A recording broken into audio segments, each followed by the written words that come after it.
Assalamualaikum warahmatullahi wabarakatuh. Perkenalkan nama saya Munawaroh dengan NIM A1S1222013 dari Prodi Bimbingan dan Konseling Fakultas Keguruan dan Ilmu Pendidikan Universitas Jambi.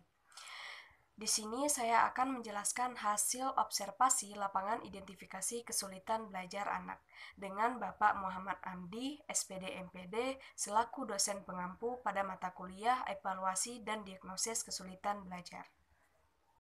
Saya akan menjelaskan hasil dari observasi lapangan identifikasi kesulitan belajar anak pada anak yang berinisial KP.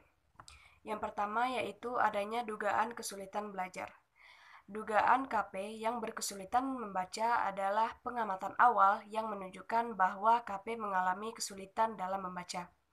KP ini kesulitan memahami teks. Ketika dikasih satu kalimat kepada KP, dia lama sekali untuk mencerna kalimat itu sehingga dia mengeja satu persatu kalimat tersebut.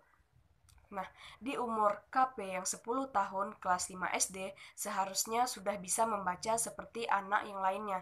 Akan tetapi KP ini sampai sekarang belum bisa membaca dengan baik. Dugaan kuat mengenai jenis kesulitan belajar KP yang mengalami kesulitan membaca adalah disleksia. Disleksia adalah gangguan khusus yang mempengaruhi kemampuan seorang untuk membaca dengan lancar dan memahami teks. Ini biasanya disebabkan oleh masalah dalam pemahaman huruf, bunyi, dan perhubungannya dalam kata-kata. Anak dengan disleksia mungkin kesulitan membaca, mengeja, dan mengenali kata-kata secara cepat dan akurat. Kesulitan ini tidak terkait dengan tingkat kecerdasan anak dan memerlukan perhatian khusus dan dukungan pendidikan. Adanya penanganan yang telah dilakukan. Nah, penanganan yang telah dilakukan oleh orang tuanya adalah setiap malam KP wajib untuk belajar membaca yang diajarkan oleh orang tuanya sendiri untuk membuat KP ini lancar untuk membaca, dan juga KP belajar membaca di perpustakaan yang diarahkan oleh gurunya di sekolah. Selanjutnya fokus pada tinjauan. Yang pertama itu adanya perkembangan. Nah, jika dilihat dari perkembangan fisiknya, KP ini tumbuh dan berkembang sebagaimana pada anak usianya. Akan tetapi, kalau dilihat dari segi kesulitan belajarnya yang berhubungan dengan perkembangan KP, ia memiliki kesulitan belajar dalam membaca yang dimana KP ini sulit untuk membaca. Ada poin kedua yaitu akademik. KP yang mengalami kesulitan dalam membaca umumnya menghadapi tantangan akademik yang signifikan. KP mungkin memiliki kesulitan dalam mengenali huruf, memahami suku kata, memproses kata-kata, atau menghubungkan makna. Ini dapat berdampak pada pemahaman bacaan, peningkatan kosakata, serta kemampuan KP dalam mata pelajaran yang membutuhkan literasi. Penanganan yang tepat yaitu adanya dukungan dan intervensi dini dapat membantu KP mengatasi kesulitan membaca dan mencapai tingkat kemampuan yang sesuai dengan usia sebaya KP pada umumnya. Dalam hal ini, kerjasama antara orang tua dan guru sangat penting untuk membantu KP mencapai kemajuan akademik yang lebih baik. Selanjutnya, ada identifikasi kesulitan belajar. Yang pertama itu adanya tinjauan dalam diri anak. Melalui pengamatan observasi dan wawancara yang saya lakukan, kesulitan belajar membaca pada KP yaitu KP ini kurang cepat tanggap dalam membaca, dan juga orang tua KP mengatakan sedari ia kelas 1 SD sampai kelas 4 SD, dia sangat jarang sekali membaca dan belajar membaca. Kalau disuruh membaca sama orang tuanya, dia melawan, tidak mau belajar membaca dan mengurungkan dirinya di dalam kamar.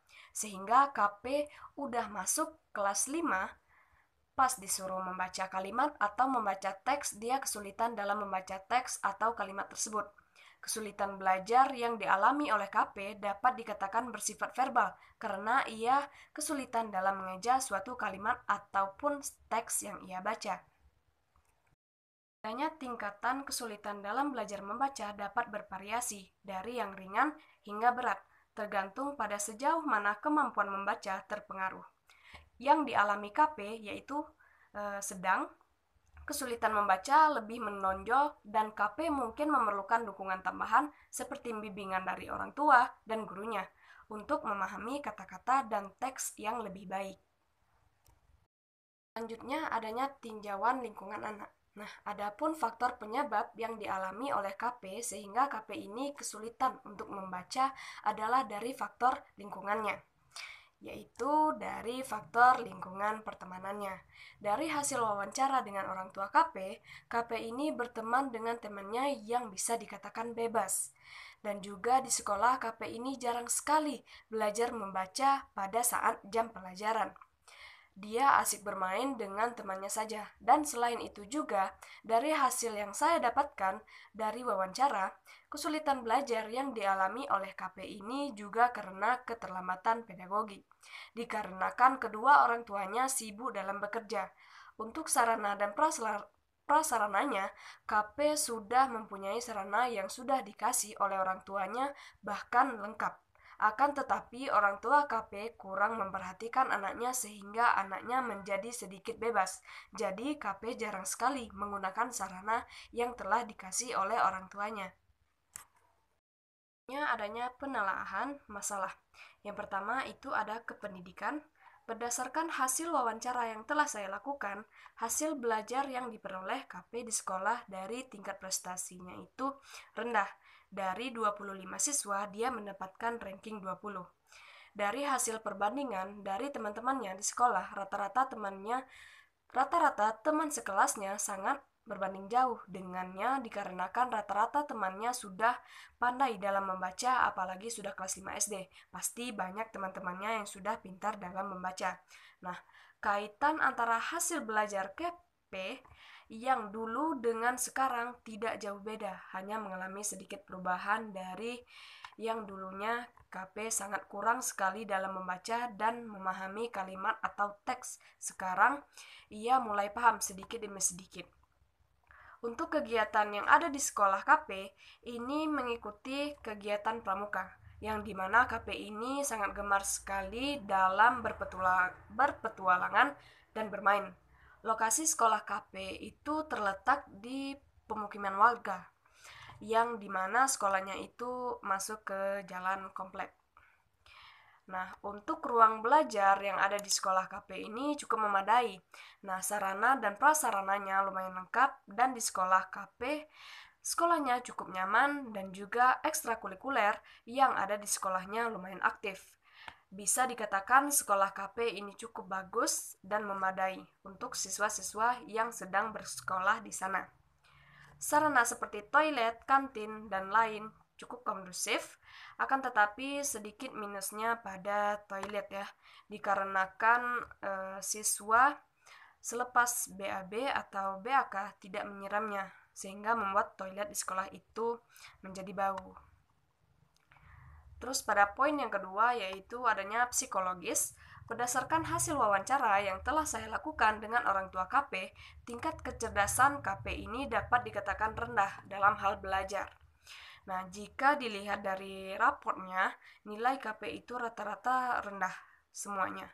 Ada beberapa mata pelajaran yang nilainya sedikit bagus, salah satunya pada mata pelajaran olahraga. Nah, KP ini memiliki kemampuan aktual pada bidang olahraga. Nah, dia sangat berbakat dalam bidang olahraga. Konsentrasi dalam belajar KP ini sedikit buruk dikarenakan KP ini asik bermain dengan teman-temannya sehingga dia malas untuk belajar. Nah, dalam motivasi belajar pada diri KP kurang karena KP ini berangkat ke sekolah kadang ia cuma mengejar bermain saja dengan teman-temannya. Nah, kondisi, perasaan, dan juga kepercayaan diri KP dalam proses pembelajaran ketika KP ini disuruh untuk membaca ke depan, perasaannya sudah tidak enak dan tidak percaya diri dikarenakan KP ini malu untuk tampil ke depan karena ia belum lancar membaca. Terus, poin yang ketiga ada fisik atau kesehatan. Untuk kondisi pengendaraan pada diri KP ini tidak ada mengalami masalah pada saat ini. Dan untuk makanan dan gizi KP saya lihat sudah terpenuhi karena ibunya adalah seorang wira swasta yang mempunyai rumah makan kecil-kecilan. Jadi kebutuhan dalam hal ini Kevin sudah terpenuhi. Untuk kelahiran pada KP ini alhamdulillah lahir dengan normal dan sehat dan tanpa cacat ataupun memiliki penyakit kronis dan penyakit-penyakit lainnya. Terus yang keempat, adanya sosial. Karakteristik orang tua dari KP yaitu dari ibunya. Nah, ibunya adalah orang yang agak sedikit cuek dan juga terkadang ibunya KP ini kurang memerhatikan anaknya dikarenakan ia sibuk dalam bekerja. Ayah dari KP ini adalah orang pekerja keras dan juga royal terhadap anaknya. Ayah KP seringkali mengajak KP pergi jalan-jalan di sekitar pedesaan dan juga jalan-jalan keluar kota. Nah, pola asuh yang diterapkan oleh orang tua KP yaitu permisif, yang dimana orang tua KP bisa saja mengizinkan anak-anaknya untuk bermain keluar rumah tanpa adanya pengawasan dari orang tua. Dan juga orang tua KP memperbolehkan apa yang KP ini mau. Nah, KP ini adalah anak pertama dari 3 orang bersaudara. Ia mempunyai adik perempuan yang satunya masih kelas 2 SD, sedangkan adik kecilnya itu paling kecil yaitu memasuki sekolah PAUD. Oke, dari penjelasan yang saya jelaskan tadi, dapat disimpulkan bahwa dugaan kuat mengenai jenis kesulitan belajar pada KP ini adalah kesulitan membaca disleksia. Disleksia adalah gangguan khusus yang mempengaruhi kemampuan seseorang untuk membaca dengan lancar dan memahami teks. Ini biasanya disebabkan oleh masalah dalam pemahaman huruf, bunyi, dan penghubungannya dalam kata-kata. Anak dengan disleksia mungkin kesulitan membaca, mengeja, dan mengenali kata-kata secara cepat dan akurat. Jadi hanya itu yang dapat saya sampaikan. Lebih kurang saya mohon maaf. Saya akhiri dengan wassalamualaikum warahmatullahi wabarakatuh.